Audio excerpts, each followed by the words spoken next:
Hello, my name is Kaylin Dacko, and this is my introductory video. This is my senior year at the University of La Verne. It's my last semester until I get my bachelor's in educational studies. I'm getting my bachelor's in educational studies because I want to be an elementary school teacher for either second or third grade. Some fun facts about me is that I love to work out and I love to be outdoors. Anything that's outdoors, I'm all in. Me and my family, every year, maybe more than once a year, we always go to Mammoth and we go camping, and that's one of my favorite things to do. I love to go on hikes, and another fun fact is that I used to play soccer. I started when I was 3 and I stopped when I was about 21, so pretty much my whole life. This right here is a picture of my family, my mom, sister, and brother, and that's in Mammoth. Here's another picture of my family.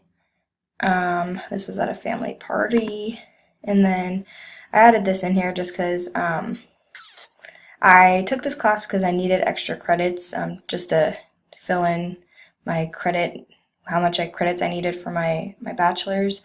So I took it as an elective, and I love taking the education classes for my electives because I'm going to be a teacher, so I think it widens my knowledge in the education field, and I think that it's awesome to just be able to keep learning new things that can help me in the field of teaching. And this class also intrigued me because I just feel like it's so important to acknowledge as an educator that everyone learns at their own pace and that everyone learns differently, and it's not how smart you are, it's how you are smart. And that's my introductory video. Thank you for watching.